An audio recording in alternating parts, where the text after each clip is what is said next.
Halos magkatatlong araw na pero hindi pa rin na ideklarang fire out ang sunog sa Grand Central Mall. Pero pagtiyak naman ng Caloocan Fire Department, maaapulan nila ang apoy ngayong araw.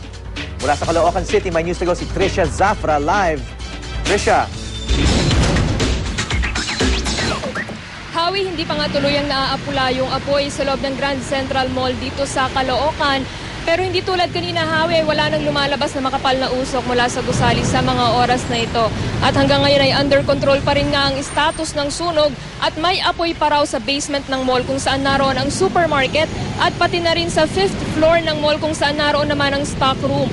Ayon kay Caloocan Fire Chief Superintendent Oscar De Asis, hinihintay na lang nila ang ilang fire truck galing sa Binondo Station at ang truck na may EFFF chemical para sa pagsisimula ulit ng kanilang operasyon ngayong umaga. Masyado raw malawak ang mall, maraming laman sa loob at kulob, kaya matagal bago mapatay ang apoy. Biyernes pa ng gabi, Hawi, nang masunog ang mall na hinihinalang nagsimula sa isang tindahan ng sapatos doon. Umabot ng isang araw bago nakontrol ang apoy. Di raw agad pinapasok ang mga bumbero sa mall pero naiintindihan naman daw ng Caloocan Fire ang utos ng mall management sa mga security na apulahin ang apoy gamit ang mall firefighting equipment muna. Nang hindi kinaya ay saka raw sila pinapasok na.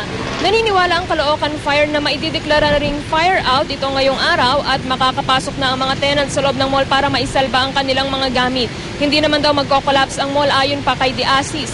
Wala rin daw dapat ikabahala ang mga residente sa paligid ng mall dahil sa tansya niya, hindi naman babagsak ang pader ng gusali. Samantala, may payo siya sa mga nag-ooperate at nagmamay-ari ng mall.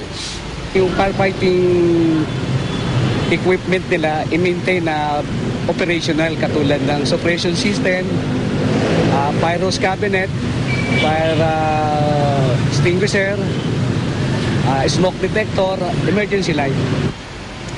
Hawi, hanggang sa ngayon ay patuloy pa rin ang ginagawang investigasyon ng Bureau of Fire Caloocan, pati na rin ng local government at maging ang DILG. At wala pa rin silang nailalabas na halaga ng ari-ariang napinsala dito nga sa sunog. Samantala, hinggil naman sa issue na may connection daw itong sunog sa tax case ng mall sa Caloocan government ay nauna nang sinabi ng abogado ng mall na si Attorney Trixie Angeles at ni Caloocan Vice Mayor Edgar Erice na wala silang nakikitang koneksyon sa pagitan ng sunog at ng tax case.